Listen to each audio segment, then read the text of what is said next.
At 68, I thought family meant safety. But when I uncovered a document in my name, I realized the people I trusted most had already planned a future without me in it. My name is Eleanor, and I've lived long enough to know that peace is not something the world gives you. It's something you build for yourself. At 68 years old, I thought I had finally done just that. My days were simple, quiet, and in many ways, fulfilling. Each morning I rose with the sun, brewed a pot of tea in the same porcelain cup I've held onto for decades, and stepped into my little garden to tend the roses. People used to say roses are difficult to care for, but to me, they're like people. Give them patience, a little attention, and they'll reward you with beauty. I never craved excitement, not anymore. When my husband passed away years ago, I learned the value of steady routines. Routines keep you steady when grief knocks you to your knees. So I built my life on them. Mondays, I walked to the bakery and treated myself to a fresh loaf of bread. Wednesdays, I joined a small knitting circle at the library, a group of women who, like me, had weathered storms, life threw their way.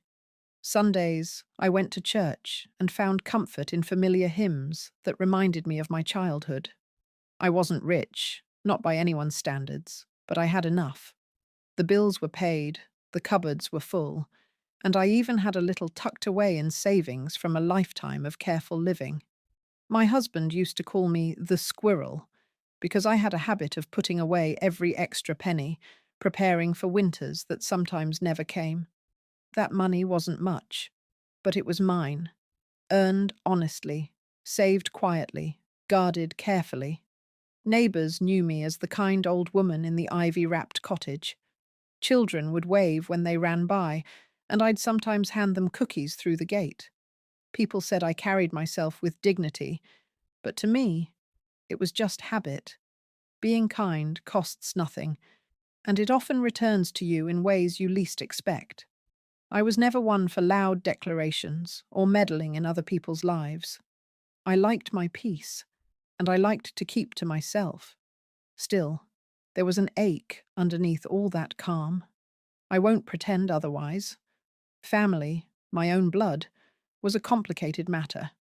I had given everything to raise them, worked long hours, sacrificed sleep, and stretched every dollar to make sure my children never went without. And yet, as I grew older, the calls became fewer, the visits shorter, the warmth thinner. They were always too busy, too distracted, too wrapped up in their own lives. I told myself that was just how it was, that children grow up and drift away. But deep down, it stung. It always stung. Despite that, I never stopped hoping. Every time the phone rang, I wished it might be them. Every knock at the door, I thought maybe it was a surprise visit. That's what mothers do. We hope, even when reason tells us not to.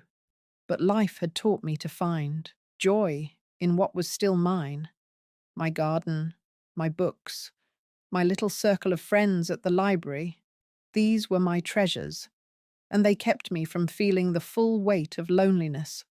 Looking back now, I see how fragile that peace really was. I thought I had created a life no one could disturb, a quiet existence where the greatest surprise was whether my roses would bloom early or late in the season. I had no idea that betrayal was already creeping toward me, wearing familiar faces and carrying my own last name. At the time, I still believed my worst days were behind me. Grief, loss, loneliness. I had weathered them all, and I thought I had earned the right to live the rest of my days in calm. But life, as it often does, had other plans. Plans I could never have imagined. Because just when I thought my story was winding down, I discovered something that ripped the floor out from under me. Something so cruel, so deliberate, that it made me question not only the love of my own family, but whether I was safe in my own home at all. I didn't know it yet, but the people I trusted most had already written me off. They weren't waiting for me to live. They were waiting for me to die. It started with something so small, I almost ignored it. A plain white envelope slipped into my mailbox on a chilly autumn morning. No handwriting, just my name typed neatly across the front. I assumed it was junk mail, or another promotion from some company trying to sell me things I didn't need. Still, out of habit, I opened it as I sat at the kitchen table with my tea.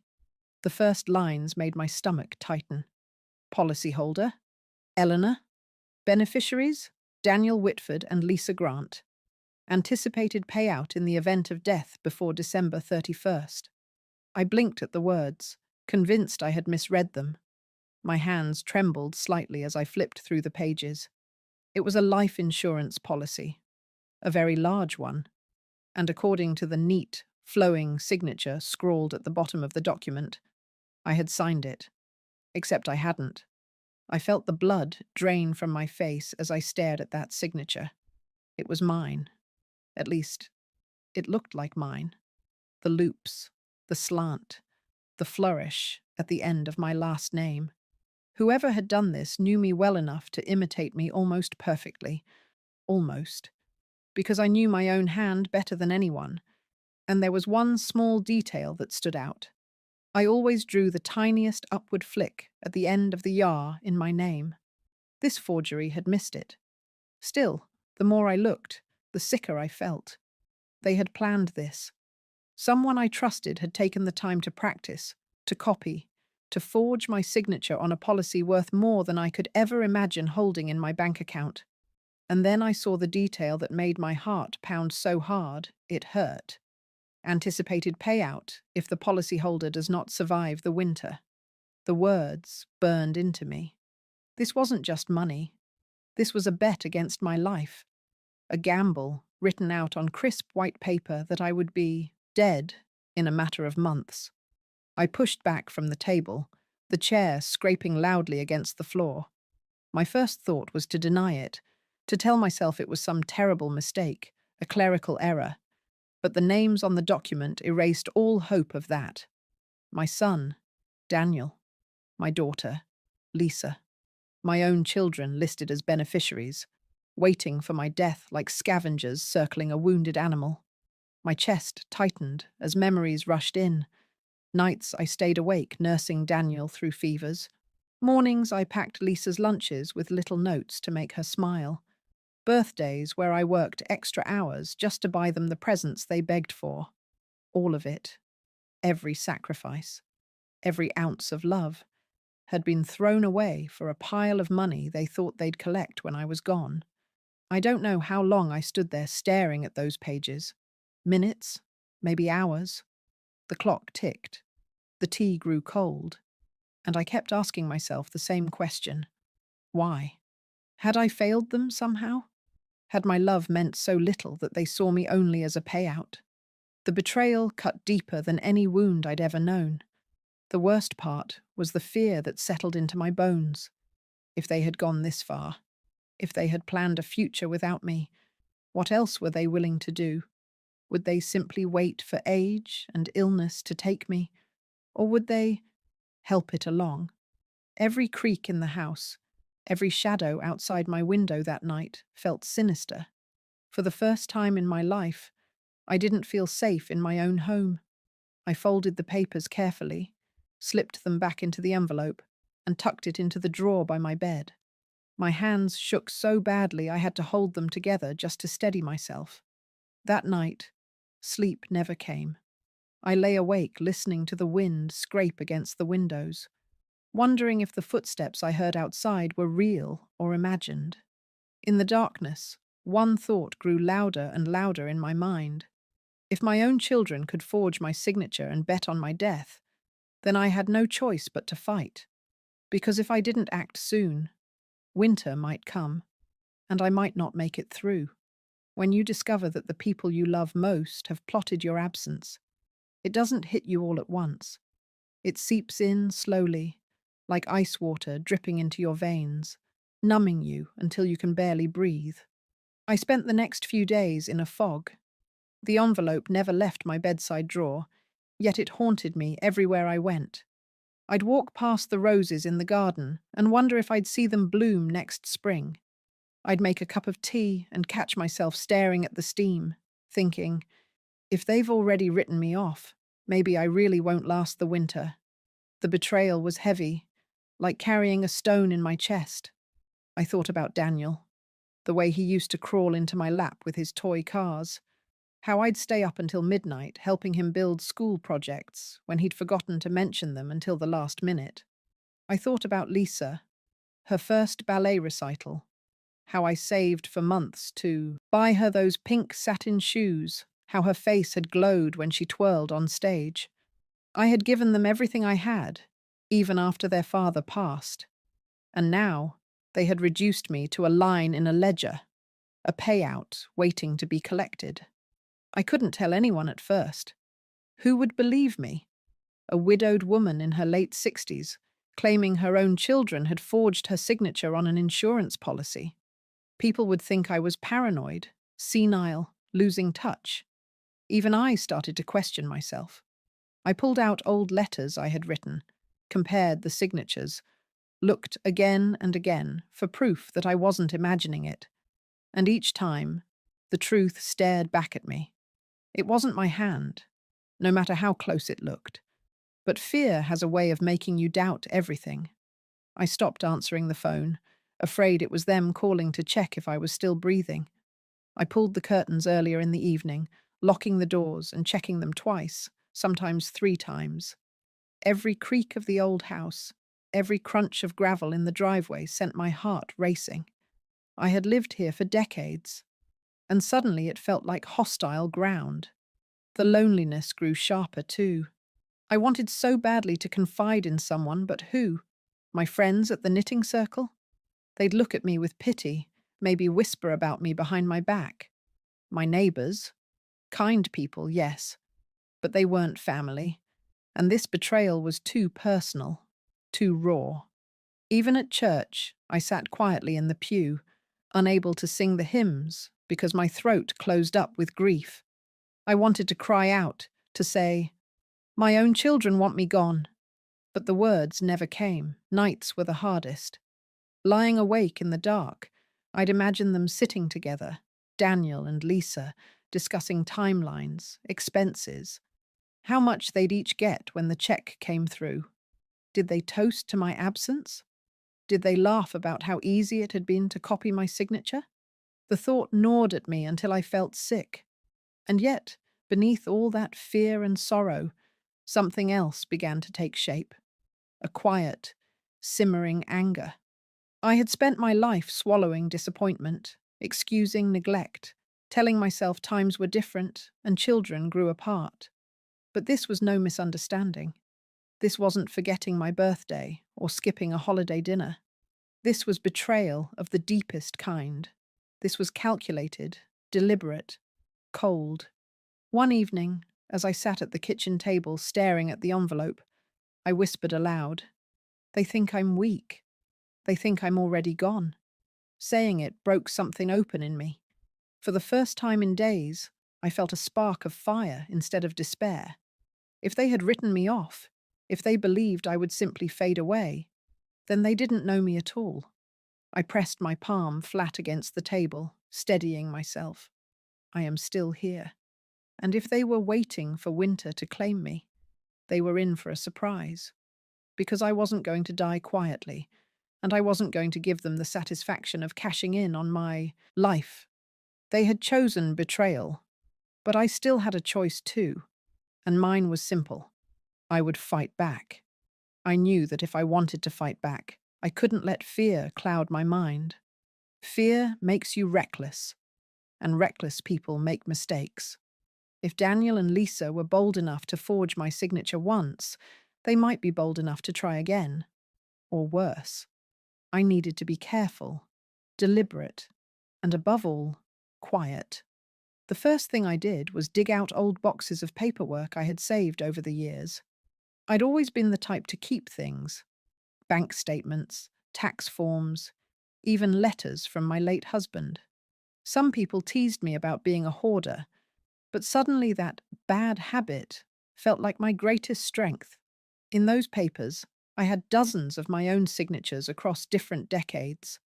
I sat at my kitchen table, laying them out in neat rows, comparing each curve and flick of my handwriting to the forged one on the policy. It was almost perfect. Almost. But side by side, the differences leapt out. My letters flowed smoother, more confidently. The forgery had a stiffness to it, as if the hand behind it was too focused on getting it right. I circled the details in red ink, my heart pounding with both anger and grim satisfaction. This was evidence. My truth. Next, I called the insurance company. My voice shook a little as I introduced myself to the agent on the line, but I forced it steady. "I need to inquire about a policy in my name," I said. "One I never signed." There was a pause. Then the agent asked for details. I gave them the policy number from the papers. The silence that followed was long enough for me to hear my own pulse in my ears. Finally, she said, "Yes, Mrs. Eleanor? We do have that on file. It was signed and filed 2 months ago." I closed my eyes. 2 months. They'd been planning this for longer than I realized. "I never signed it," I said firmly. "That is not my signature. Someone forged it." The agent hesitated, then lowered her voice. "This is a serious matter. Do you have reason to believe it was family members?" The question hit me like a slap. I wanted to scream yes, but instead I whispered, "I do." Her tone softened. "I can flag the account for investigation, but you'll need to submit a written complaint. If this is fraud, it may involve law enforcement." After I hung up, I sat for a long time in silence. The house felt colder, emptier, but inside me something was hardening. This wasn't just betrayal anymore. It was a crime. I began keeping a journal that night, writing down every detail I could think of. Dates, conversations, even small things that seemed insignificant. If Lisa called, I wrote down what she said. If Daniel stopped by, I noted the time and his mood.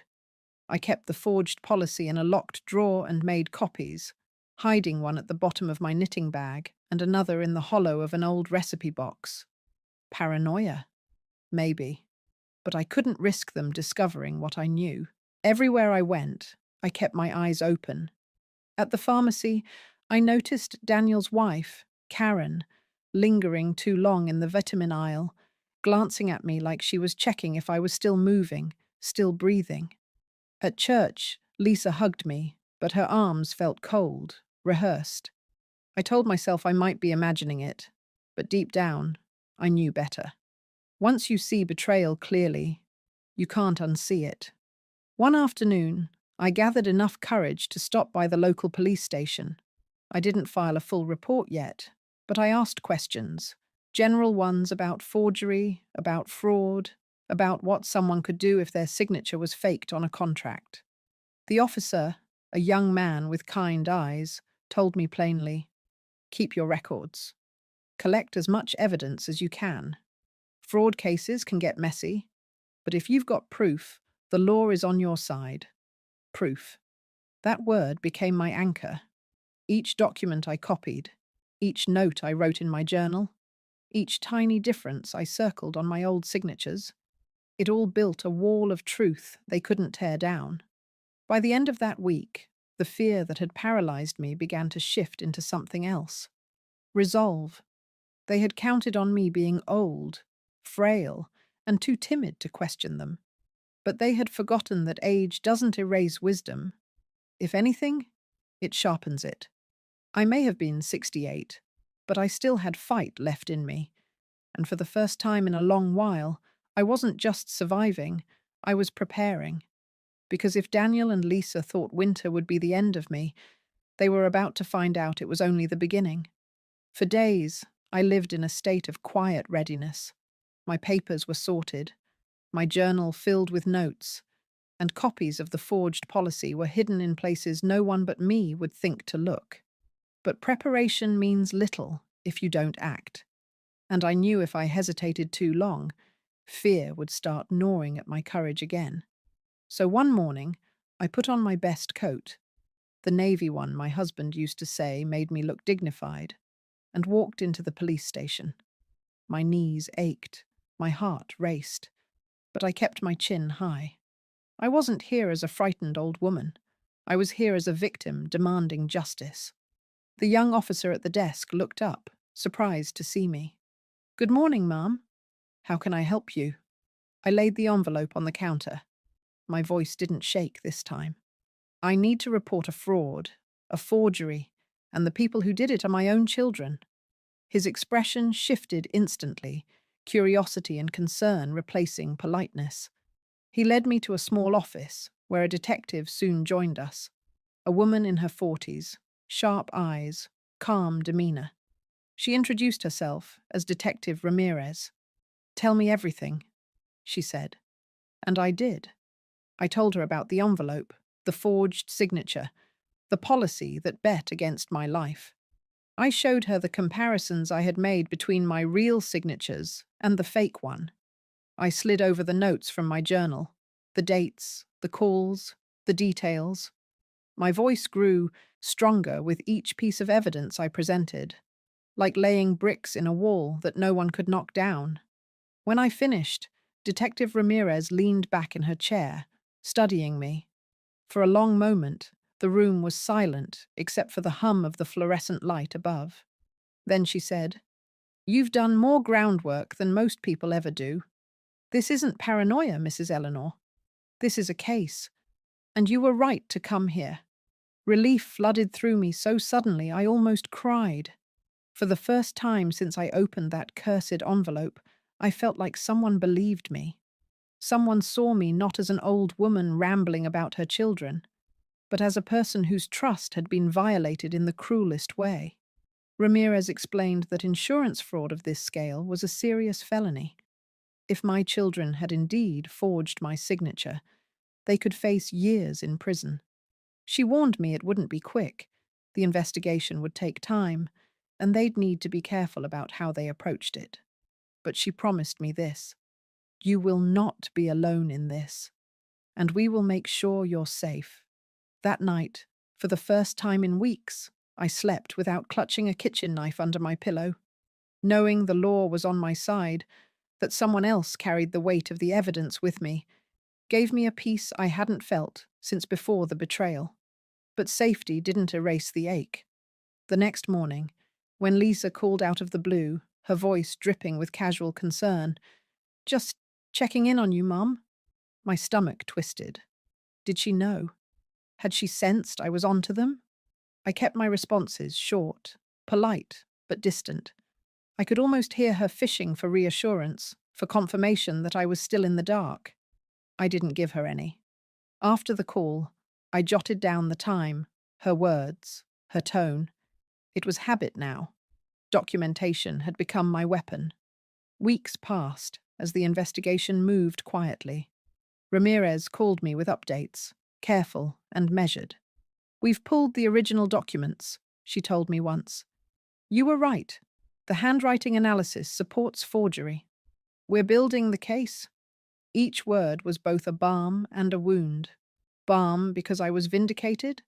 Wound because every confirmation meant my children truly had done this, without shame, without hesitation. I thought betrayal was a knife to the heart, but betrayal followed by truth is a twisting of the blade. Still, I held on, because the more evidence they gathered, the closer justice came. I wasn't just a mother anymore. I was a witness. I was a fighter. And I would see this through to the end. It was a Tuesday morning when the call came. Detective Ramirez's voice was calm, but I could hear the edge of anticipation beneath it. "We're moving forward today, Mrs. Eleanor. We have enough evidence. Your children are being brought in for questioning." I sat at my kitchen table, clutching the phone with both hands. My heart pounded so hard I could hear it in my ears. For weeks, I had been waiting for this moment, half dreading it, half praying for it. And now it was here. "They won't expect it," Ramirez continued. "But you need to know. They may try to reach out to you. Don't engage. Let us handle it." I thanked her, though the words barely left my mouth. My throat was tight, my chest heavy. When the call ended, I sat in silence, staring at the envelope still tucked in my drawer. The very thing that had nearly destroyed me was now the weapon being used against them. By noon, it happened. I saw it with my own eyes. From my front window, I watched as an unmarked car pulled into Daniel's driveway across town. Ramirez had told me where the operation would unfold. Two plainclothes officers stepped out, their movements calm but deliberate. Moments later, Daniel appeared at the door, confusion etched on his face. Then anger. He argued, gestured wildly, but within minutes his hands were cuffed. I pressed a trembling hand to my lips. My son, my firstborn, being led into the back of a police car like a common criminal. Not long after, I learned Lisa had been taken in too. They had confronted her at her office. She had broken down in tears, swearing she knew nothing, but the evidence told another story. Her name was on the documents. Her voice was on recorded calls with the insurance agent. Lies, layered on lies, all crumbling under the weight of truth. That evening, Detective Ramirez called again. We confronted them separately. Your son denied everything at first. Your daughter tried to pin it all on him. But the handwriting analysis, the financial records, the forged signature, it's airtight. They won't be able to worm their way out of this. I should have felt triumphant, vindicated, and in a way, I did. But beneath it all was a grief so deep it made my bones ache. These were my children, flesh of my flesh, and they had traded my life for money. The next day, Ramirez asked me to come down to the station. They may try to manipulate you if given the chance, she said, but you need to see this through. So I went. When I entered the interview room, Daniel's eyes met mine first. There was no shame in them, only fury. Fury that I had beaten him to the truth. Fury that I was still standing. "Mom, how could you?" he spat.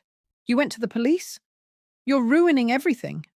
I stared at him for a long moment before answering. "No, Daniel. You ruined everything when you signed my name and wished me dead." His jaw tightened, but he said nothing. Lisa, sitting across the table, was a different sight. Her eyes were red from crying, her shoulders slumped. "Mum, please," she whispered. "I didn't mean for it to go this far. Daniel said it was just paperwork. I thought—" Her voice cracked. "I thought you'd never find out. The tears might have moved me once, but not now. Not after nights of fear and weeks of betrayal cutting me open again and again. You thought I wouldn't find out because you think I'm old, weak, easy to fool." My voice didn't rise, but it was steady, stronger than I felt inside. "But I am not your victim. Not anymore." The room was heavy with silence after that. Ramirez gave me a small nod, one that said everything without words. "You did it." As I walked out of that station, I felt the weight of decades lift off me. Not because justice was complete, it wasn't yet, but because I had spoken the truth directly to the faces that had tried to bury me. For the first time in a long, long while, they had been forced to listen. The courthouse smelled of old wood and cold marble, a mix of history and justice that pressed down on me as I took my seat near the front. I had never been inside one before, not as a witness, not as a victim, but here I was, a 68-year-old woman, clutching my handbag like a shield, waiting to watch my own children face the consequences of their betrayal. The trial itself was not long. The evidence was overwhelming. My forged signature, analyzed by experts who testified to its falseness. Financial records, showing Daniel and Lisa had made inquiries about the policy payout even before the ink had dried. Emails and recorded calls, their voices unmistakable, trying to fast-track approvals. Piece by piece, the prosecutor laid it out like a puzzle, each fragment connecting until the picture was undeniable. My children had gambled on my death. I sat through it all with my hands folded in my lap, staring straight ahead. I did not cry. I did not look away. I thought if I gave in to tears, I might never stop. Daniel sat rigid beside his lawyer, his jaw tight, his eyes burning holes in me every time the prosecutor said my name. Lisa, on the other hand, seemed to shrink smaller each day. Her shoulders curved inward, her eyes fixed on the table. She cried often, but her tears no longer reached me. Once upon a time, I would have rushed to comfort her, pulled her into my arms, told her everything would be all right. But those days were gone. When it was my turn to testify, my legs trembled as I walked to the witness stand. The courtroom fell silent as I placed my hand on the Bible and swore to tell the truth. And I did. I told them about the morning I opened that envelope, about the way my heart stopped when I read the words, anticipated payout if deceased before December 31st. I told them how I recognized my signature immediately, how I compared it to dozens of others I had written in my lifetime, how I knew in my bones it wasn't mine. I described the sleepless nights, the fear of footsteps outside my window, the ache of knowing my children wished me gone. My voice shook at first, but then it grew steadier, stronger, because this was not just about me anymore.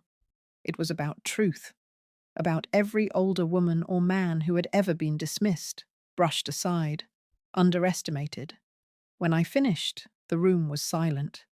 Even the judge's eyes softened as she nodded for me to step down. The verdict came quickly. Guilty on multiple counts: insurance fraud, forgery, attempted theft. The sentencing was handed down soon after.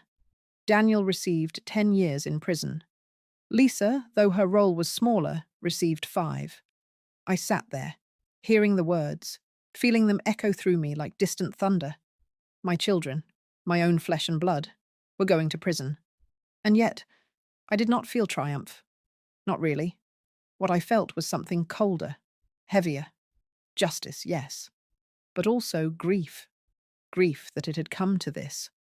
Grief that the family I had spent my life building had rotted from the inside out. After the judge adjourned, people filed out quietly. Some glanced at me with sympathy, others with shock. A few whispered as they passed. I ignored them all. I only looked once more at Daniel and Lisa as officers led them away in handcuffs. Daniel kept his eyes on the floor, refusing to meet mine. Lisa turned once, her eyes wet, her lips trembling as if she wanted to say something. But the words never came. The door closed behind them, and just like that, they were gone.